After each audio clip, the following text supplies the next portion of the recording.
So I think Jaden is supposed to join us, but it may be just you and me. So if Okay. you want to get started, I'd be fine with getting started. Okay, that's fine. All right. And am I correct that we are looking at sexual morality today? Yes. All right. So the first thing I want to do is go over this table. In this table, we have the ethical theories that we've talked about so far in class. And we have a column which is like a yes or no column, which would be asking ourselves the question, does this ethical theory support or reject this issue? So in our case, we can ask, does divine command theory support liberal sexual morality? Yes or no? And we can ask that for all of the different theories. And then we can give an account of why we think it supports or doesn't support. And if we can't think of an answer, we can put a question mark. And if we aren't sure, we can put a maybe. Does all that make sense? Yes. All right. So we can start at the top with divine command, or we can do whichever ones you're thinking about. We can start with the divine command.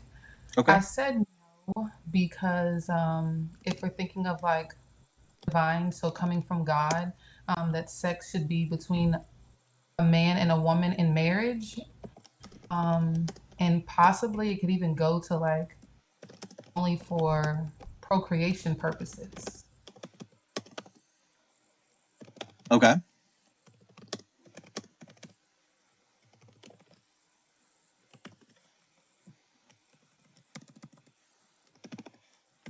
What about relativism?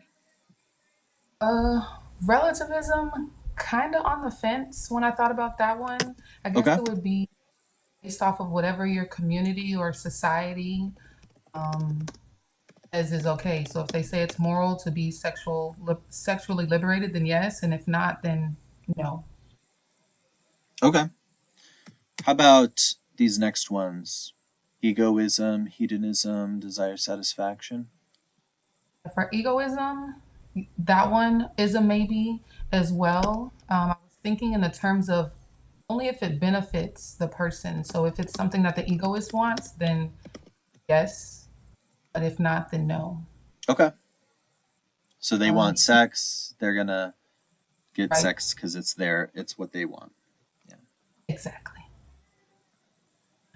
For hedonism, I would think yes. I'm more inclined to say yes. Um, I guess I was thinking of like that person partaking in the activities if it's pleasurable to them. Like if they're able to achieve like a good feeling, then they would be more inclined to go with sexual morality. Okay. Desire satisfaction.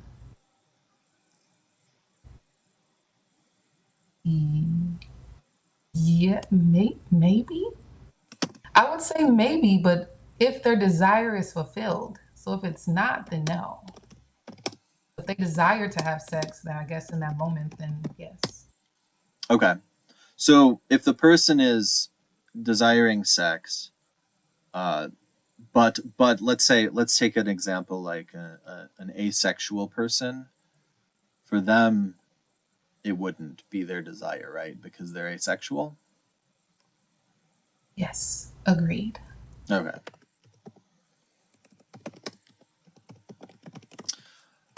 How about these next ones? Consequentialism. I would say no because the freedom of or like opening the door to be sexually liberated would cause more harm overall. I was thinking of more like STDs and unwanted pregnancies or wanted pregnancies. I just think both rates would skyrocket. All right. And those are bad consequences. And I guess you don't think that those consequences are compensated for by any good consequences. Um, I was thinking of more in the terms of like it would just go haywire. Like it would just be Okay. too much in control again. Okay. Okay. For Canton, um, in terms of the principle of humanity, like treating people as an ends and not as a mere means, Mm-hmm. I think like knowingly and unknowingly when you're partaking in intercourse, you're treating somebody as a mere means. Like you're Okay. getting something. Maybe it's not intentional, but I think that they would say that goes against principle of humanity. Okay. So they're I'm treating kind them as a sexual means. Yeah, it sounds bad because you're both probably benefiting, but you're still using them at the end of the day for something that you're gaining. Do you think that's always true? So, for example, if both partners they both want it and they're both enjoying it and it's totally mutual and consensual, do you think they're still using each other as a means in that case? Yeah, I think that would be like the unknowing part. Like you're not being what was the word I'm going to use? Like it's not necessarily intentional. Like I'm not trying to use you, but I still at the end of the day I am using you because I'm getting something from you. Okay. That might be that might be a little bit of a strong application of the principle because I think do you think that that would apply, for example, in the case of employers and employees? Like I'm using my employee for work and they're using me for money. Yeah, I think that would be the same. Okay. Then so the worry there would be that Kantian principles basically make all of those things bad. So we can never have sex again because it's all bad, and we can never employ anyone or get a job ever again because it's all bad. Uh, Yeah, if you think of it in like the terms of true definition, but I don't think it's a bad thing because you're benefiting, I'm benefiting in most cases. Like I know in this chapter they use the word consent a lot. So consenting adults, yeah. I don't think it's a bad thing, but if you're using it in the terms of like principle of humanity with no gray area, then yeah, you are using somebody as a mere means. Yeah, so I think where we can maybe make a little bit of a I think the word mere means might be hanging us up a little bit Okay. because I think you can I think in Kant's idea you can use somebody as a means but not only as a means. So you can like get you can have an employee but you can't have a slave or something like that. Oh, Does that make okay. sense? Yes. Because you're paying your employee, but you're not paying your slave. So you're treating your employee as a means, but not as a mere means, and you're treating your slave as a mere means. I think is the distinction. But Gotcha. I understand. does that make a little bit? Does that change these answers a little bit if we look at it that way? Yeah, then I would still say no Okay. for content, but the way that you explained it, you're not necessarily treating somebody as a mere means because you are benefiting from it. Um, so maybe Yeah. not as harsh because that was very harsh. It's well, yeah, and Kant was pretty is the Kantian rules are pretty strict, but they may be not that strict. So um, at least I hope so, so that we're not just everything is bad all the time because we're using everybody constantly. Um, okay, we can move on from this one. Contractarianism. Any thoughts? Yes, if both parties are consenting, which is like run through this entire chapter, the word consent is always being used. Yeah, but it's especially relevant to this one, right? Because we're talking about agreeing to a contract. So we can think of a sexual relationship as sort of like agreeing to this we're both agreeing, we're both consenting. Yeah. Does that sound right? Yes. All right. Uh, for prima facie, I said yes, um, only because you're not tied to one moral duty. So whatever you see fit in that moment, be right or could be moral or could be immoral. Well, it would be moral if you were um, doing it in that way, like whatever you saw fit in that moment. Okay. So there could be reasons to do it in that situation, and that's what was overriding other things. Yes. Okay. For natural law, I want to say that like being sexually liberating should be natural, but I think more so no, because um, the natural way is like you're only having intercourse for procreation, for like for the reasons of having children, not Okay. just to be sex. So that's what functionally sex does. So that's sort of the natural function of sex. So it's when sex is done in other ways that's not consistent with that function, basically. Yes. Okay. Virtue ethics, uh, a definite no, because a virtuous person probably would not do those things. Now, they would if they were married, to a man or a woman of the opposite sex, but just doing as you see fit, no. Okay. Can we tie that to any virtue in particular? Um,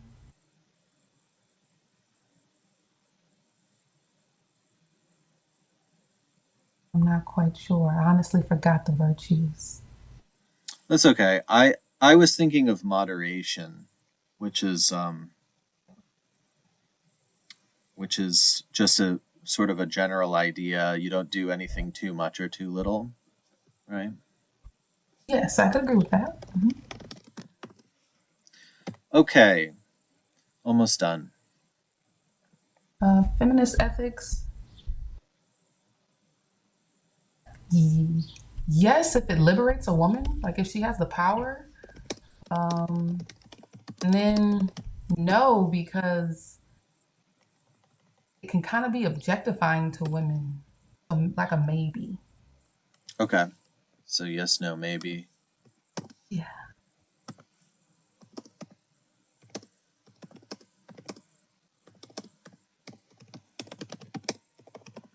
Do you think one of those considerations is stronger? So is objectification worse of a thing than liberation is good, or vice versa?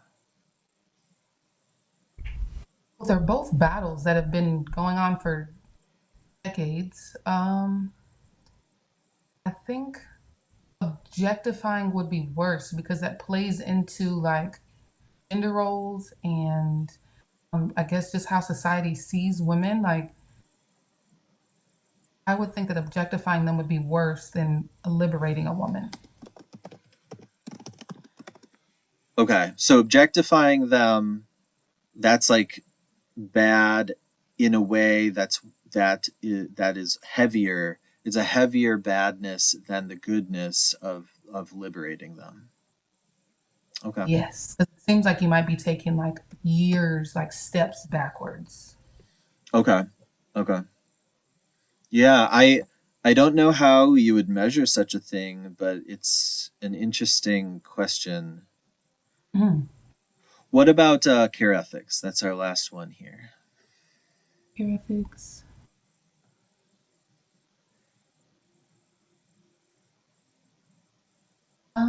Yes.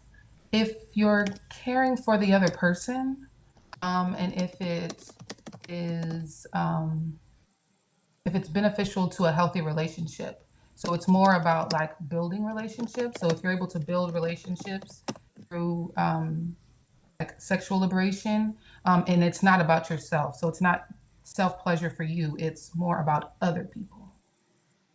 Okay, sounds reasonable. All right, very good. Very good job getting an answer to all of those. I know that it's kind of it can be kind of difficult to think about some of them. So um, let's move to arguments. So were there were there any arguments that you thought were particularly good, or that you thought were particularly bad, or just any that you wanted to talk about in the chapter?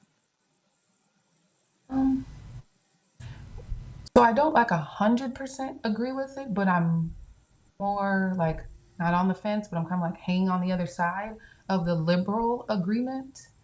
Okay. Um, that one, I think I agree with that one the most in this chapter. Okay. So that's the one I have here. So let's read that one. So premise one, we are morally permitted to do what we want with our fellow human beings so long as they provide informed consent to our treatment. Premise two, every type of sexual activity among humans, except rape and sex with children, can be performed by those giving informed consent. Okay, therefore, and then therefore the sexual activity is morally permissible except for rape and sex with children. Okay. So you find this one possibly to be a good argument? Yes, more so because I mean, just the word consent. Like Yeah.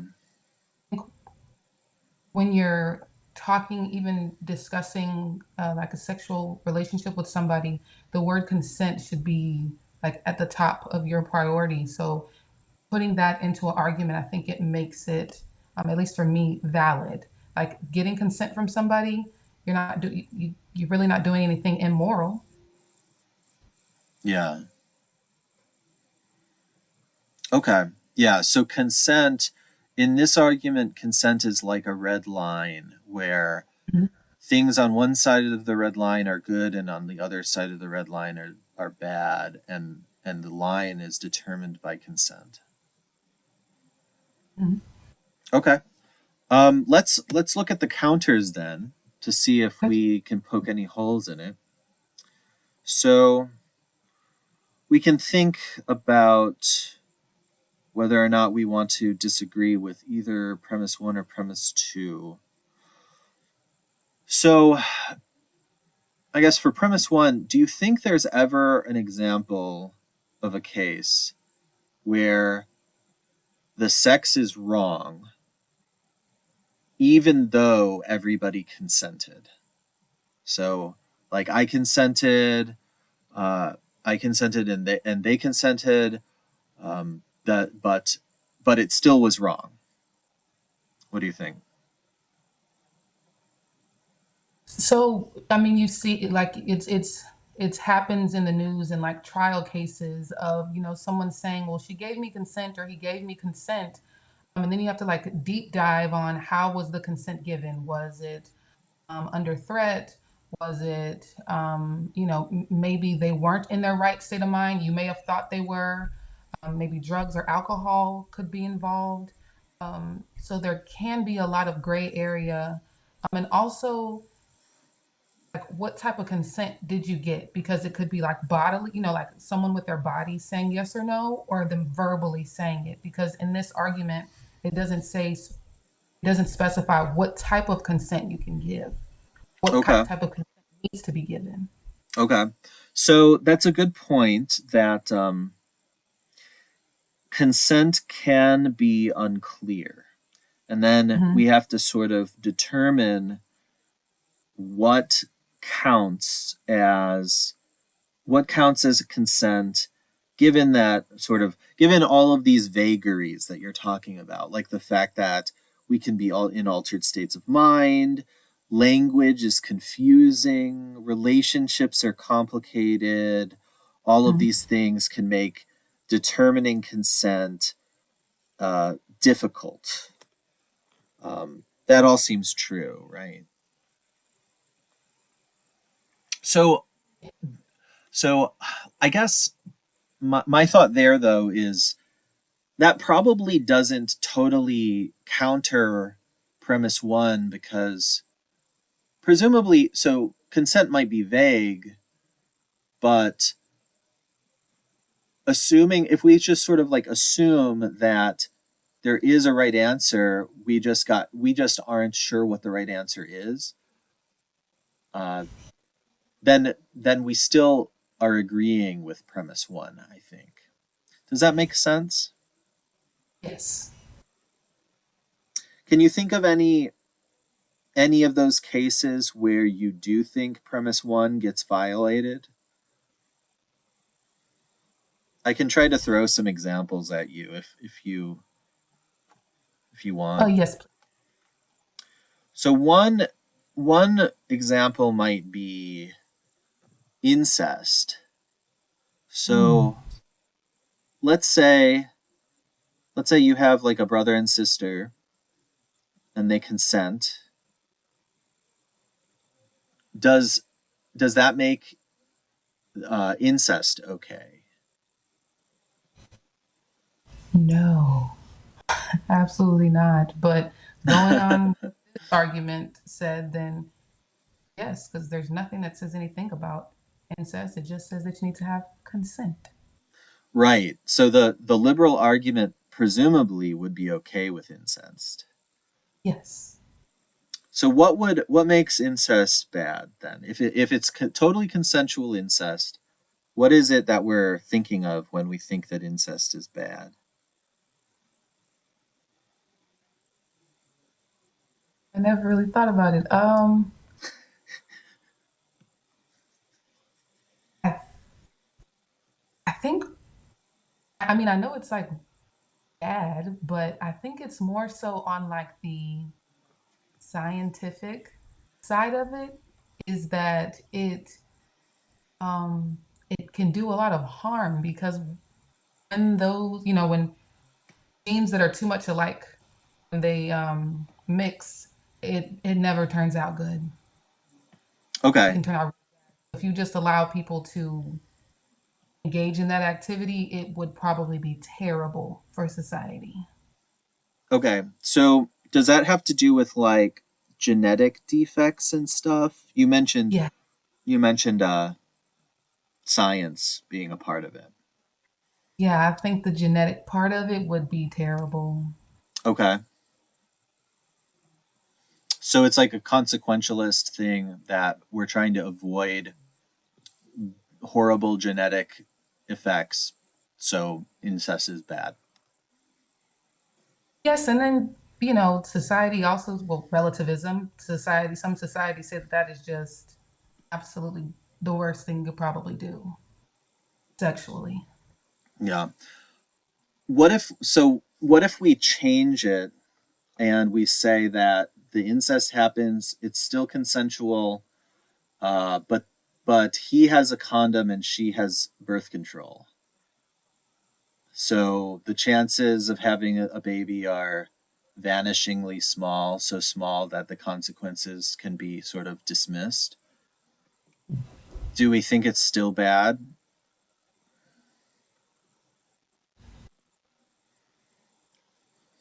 Yes, but it would go in line with the liberal argument of just Yeah. being Yeah, it would still totally conform to the liberal argument, yeah. Mhm. But it seems like you think that even that case is probably still bad. So maybe you don't agree with the liberal argument entirely because there's this exception, which is incest. Yes, yes, So I agree. so in that case, so if they if the birth control is really good, what what makes the incest bad in that case, do you think?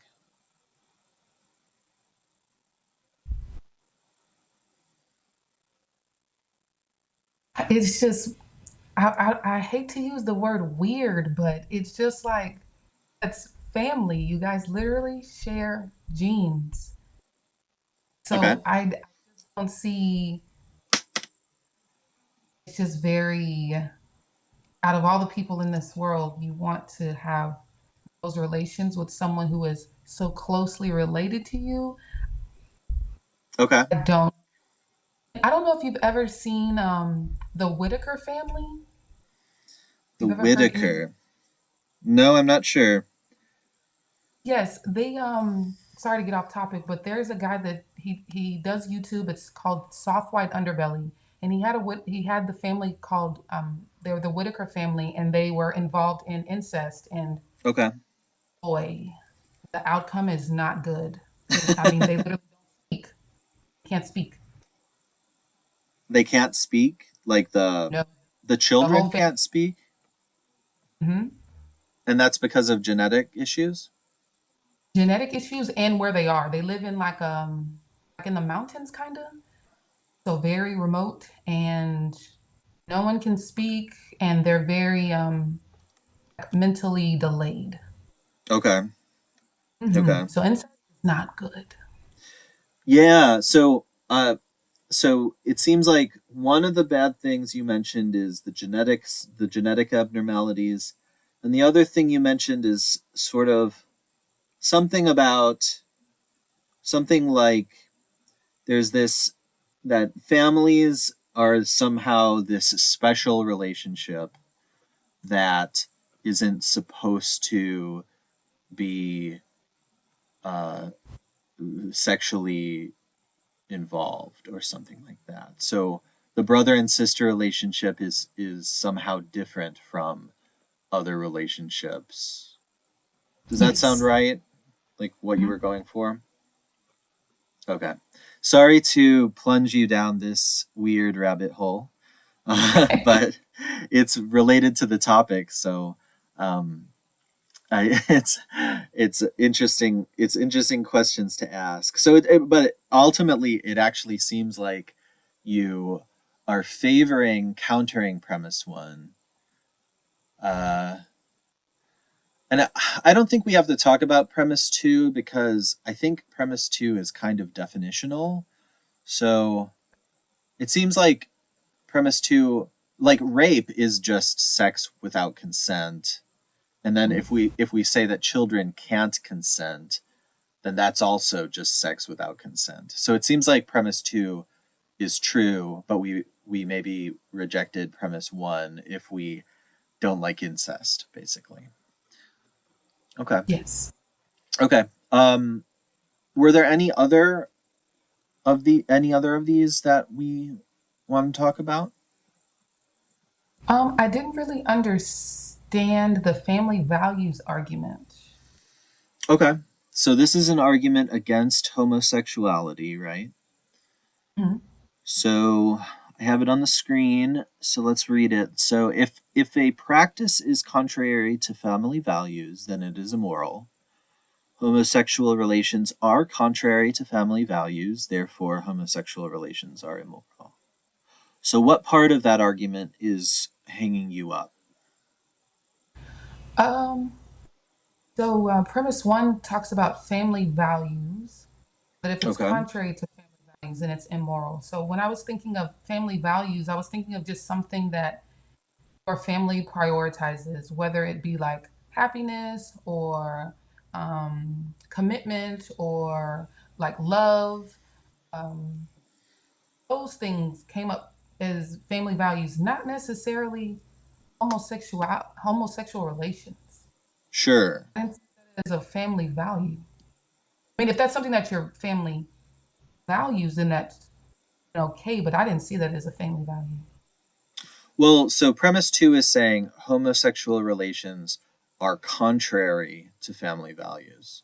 So I'm assuming here the family value would be heterosexual relations because Okay. that would be um, that would be the relation between the father and mother. Hmm. Okay. Does that clarify it at all? It at all? Yes, but I still don't see how that has to do with like being homosexual. You can't your fam so a family is what you make of it. A family could just be a group of friends if if it wants to be, or just people that you get along with at work. So family is very vague, but um someone who is homosexual, they can have a family, which means that they could have family values. They can be loyal and loving and honest with their partner, their family. Sure. So it sounds like you are countering premise two then. So you're saying homosexual relations are not contrary to family values. Yes. Yeah. And you're giving basically examples of basically families that have perfectly fine family values, but just also contain somebody who's homosexual, basically. Yeah. Yes, it just doesn't. I don't like to use the word fair because it seems like nothing in life is fair, but it doesn't seem fair to say that that by you being like homosexual behavior is contrary to family values because they can have a family. Yeah. And presumably their family could be uh, a, a, a family that is not unlike other families, right? Mhm. Yes. So I guess if we disagree, so it sounds like we don't fully agree with this argument. Um, do we think that do we think that anything gets lost at all if the family is homosexual? So we can ask the question like, is it possible for uh, is it possible for a homosexual couple to basically provide everything that a heterosexual couple provides, such that the family is just as good? And I guess we would try to think of something that gets left out from the homosexual couple's family that the heterosexual couple's family does have. So I don't know. Can we think of anything that gets left out? No, I think that homosexual families and heterosexual families they both have ups and downs. They're pretty much mirroring each other. Um, Even in like today's society, you could have possibly said maybe 15 years ago or so that you know um, homosexuals can't reproduce, or they can't have children. Yeah, That's no longer the case now. So there's nothing that they can't do yeah, because they can get different. like artificial insemination and stuff, things like that.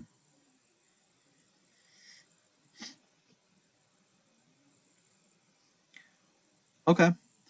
Um, yeah, I think even with other examples, it's hard to think of something that would get left out. So like I think some people say that, so if you have two fathers, then maybe you don't get a female role model.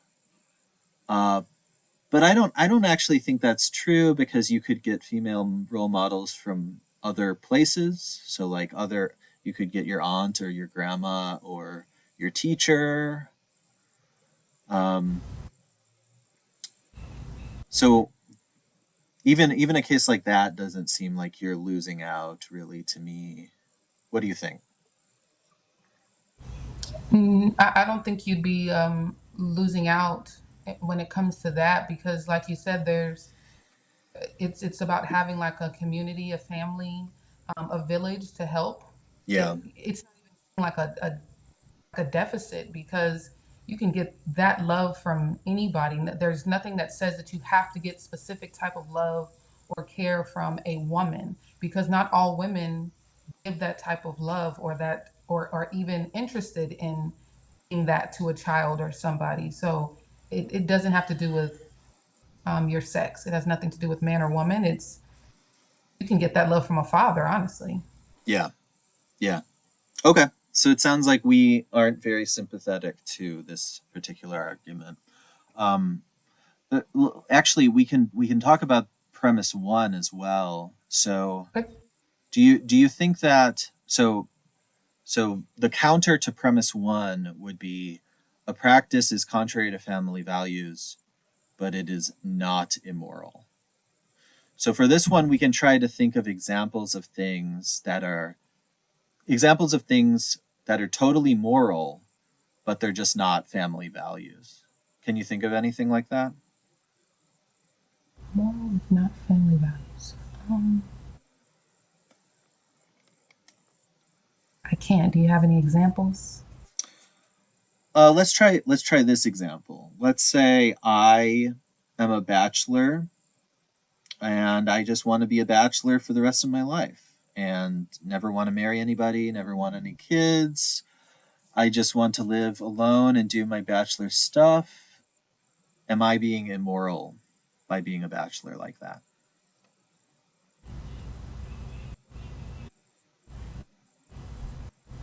I could see where that goes. I would say no. I mean, it's your life. You're not hurting anybody. I don't see how that's immoral. I Okay. could see how some people may see that that is just a terrible way to live. You never have a wife, family, but to someone who like an egoist possibly, or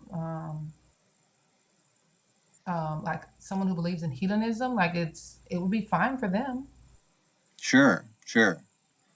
They Your family, family values doesn't have to be yours. He can still be a family. He can have friends who he considers his family, or um, a family that you create. Now, it doesn't have to necessarily come from you. You can find people to be in your family and still be a bachelor. sure. Yeah, and maybe the bachelor isn't even an egoist. They could be an egoist, but maybe they're a person who like loves their job and just wants to do really good at their job, so they don't have time for a family. But they're, maybe let's say their job, maybe they're a doctor and so they're helping people and they think they're helping people and they like it. They like helping people, but they just never had time to get a family and didn't really care for one. Uh, Presumably, I guess thinking you're thinking that that's a perfectly moral way to live. That there's nothing particularly wrong with that person. Yeah. Yeah, I mean, it's your choice. So you make the choices as you see fit. If that's what you want to do, then I wouldn't see that as being immoral because you choose not to um, have a family in the sense of what everybody else or what other people see as a family. okay. Do you think so? My one thought here: would it be okay if everybody was a bachelor and Universal life? nobody had families ever? Absolutely not. Kantian would say absolutely not. Everybody cannot achieve the same thing. Okay, No. So at least some Um, people have to have families, I guess. a good majority of us need to have families. Okay. Otherwise, maybe the species would die out or something. Probably just a selected few can be bachelors. Unfortunately, the rest of us, we have to have some type of family. Okay. Okay. That sounds reasonable. The so it sounds like actually we disagree with both premises of this argument. We're more in favor of the counters. Yes. All right. All right. Well, it's been 40 minutes, so I think that that's plenty of time.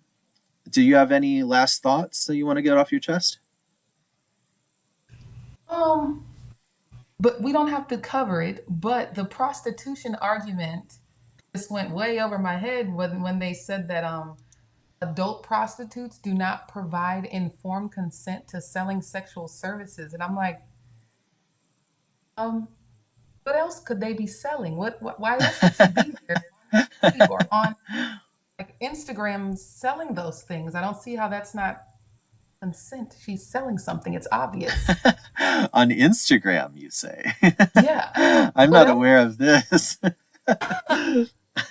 I thought on the street corner somewhere in the Those too. bad Like, part of why else town. downtown in heels? I'm no judgment though. 100% no judgment, but that is a Right, consent to selling service. right, right. So I think that the argument here. So looking at what it says, it's we're talking about premise two. Really, is where we're talking about. So adult prostitutes do not provide informed consent to selling sexual services. So you're right. You're expressing bewilderment. That like that of course they of course they do. That's what they're selling. um, so I think that so here's what somebody might say. They might say something like prostitutes are in a position of desperation, and from that position of desperation they can't make informed consent really uh, because essentially they sort of have been pushed into it. So you might think of sex slavery for this example. So if a woman is actually in sex slavery, or could be a man too, I guess, but most of the time women, right? If they're in sex slavery, then they're not consenting. So the question is like, are all prostitutes in sex slavery? That's something like what the question is. Does that clarify it at all? Got it. Yes, yes, it does. Yeah. So yeah, it may be. So some cases there may be tough cases like you were mentioning earlier about consent where the woman appears to have given all of the features of consent, but maybe her maybe she's like in a very tight spot in her life. Maybe she's actually got men who are forcing her to do it, or maybe she's got like so many bills to pay that she feels that there's nothing else she could do. There could be situations of that kind that we could talk about, right?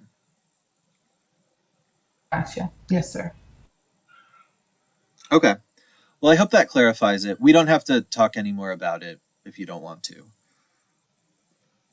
No, I just wanted to just mention it, but you clarified it really nicely, very Okay. respectfully. Okay. I hope so.